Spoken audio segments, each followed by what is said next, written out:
L'homme de volonté travaille avec sa force de volonté, parce qu'il est conscient que l'univers entier est la manifestation d'une volonté cosmique. Qu'est-ce que la volonté? C'est le pouvoir de diriger les énergies, et de modeler les énergies en toutes sortes de systèmes et de champs.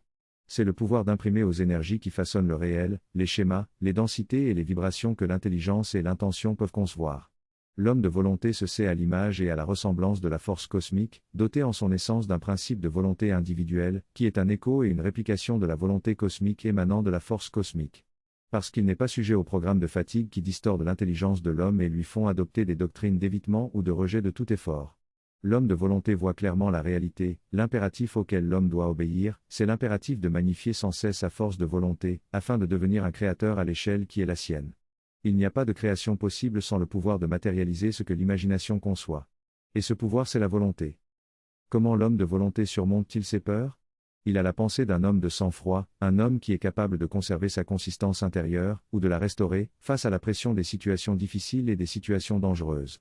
Un homme qui ne s'enlise pas dans ses émotions, et qui ne glisse pas sur la pente de ses instincts. Les peurs sont des crispations émotionnelles. Et nombre de ces crispations s'organisent et se densifient autour d'une idée. De l'idée erronée que l'on peut avoir à propos d'une situation, d'une chose ou d'une personne. L'homme de sang-froid est capable de se désolidariser de ces cristallisations émotionnelles, et de demeurer dans la clarté et dans la quiétude de l'espace intérieur de son être essentiel. Il fait face aux choses depuis le socle inébranlable de sa nature essentielle. Mais c'est le pouvoir de sa volonté qui raffermit son ancrage et qui le retient de trembler devant le tonnerre et devant la foudre. Comment l'homme de volonté traite-t-il avec ses peurs? En raffermissant son assise intérieure. En ce centre intérieur qui est libre de toute influence extérieure. Parce que ce centre est une graine de la même nature que la force cosmique. N'avez-vous jamais entendu que l'homme est un être d'essence cosmique? L'immensité est son destin.